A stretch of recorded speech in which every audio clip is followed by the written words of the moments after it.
So this is part 2 of our SOP simplification, your 6 to fix, although slightly different because this is the case study that demonstrates how you can go about tackling your SOP system. In part 1, we ran through with this particular client the challenge they were facing, how we got them to focus on the SOPs of greater importance, how we then ran the workshop, a dedicated workshop, provided them with the underpinning knowledge that they would need to simplify these SOPs. We identified the core purpose of those SOPs, process map reality, removed what was simply not needed or necessary based upon risk, redesigned the SOP, developed the new routines to help the habits form, and then we rolled out. And in this part 2, what I want to share with you is the return on investment. So the return on investment for this client in 2 years. Now this often in the pharmaceutical industry we give up on projects and initiatives far too soon. We don't stick with what we say we're going to do. This took 2 years to actually embed, but the return on investment was massive. In 2 years they reduced their numbers of SOPs by 450. More importantly, they reduced the average number of pages from 36 to 11. They replaced those words the brain doesn't like, often doesn't recognize, with pictures, with schematics, with process flows. Remember, words in instructional documents simply do not work.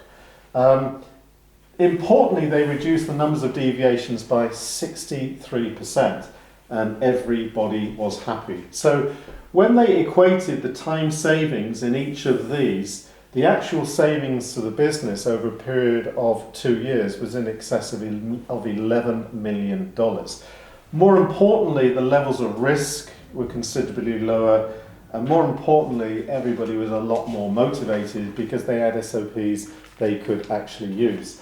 Now, to finish this very short part 2, one thing I want to emphasize is that the level of detail you include in SOPs is a reflection or influenced by the education of the users. If you simply train people, and remember there's a big difference between training and education. You know, you train your pets, you educate your children. If we simply train people, and we've all attended those sessions where you read through the SOP, you sign a document to say that you've read and you've understood. We also know that's a load of rubbish. You know, you simply can't train people in that way. You cannot expect them to implement that SOP when we've given so little attention to educating them. But if that's what you do, so you just have a workforce that's trained, inevitably you need more detail in the SOP. They need that level of detail. But paradoxically, that's too much for them to use and to do the task at the same time.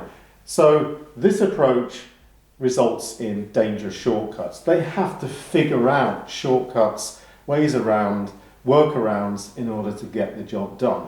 However, if you educate people, if you please take a look at the 6 to Fix and 6 on education practices that tells you how to educate rather than train. But when you take time to educate in the 10, 20, 70 process way, you can reduce the level of detail in your SOP. You don't need that excessive detail because the users understand the why, not just the how. So that simplification that we covered in part 1 assumes you have an educated workforce.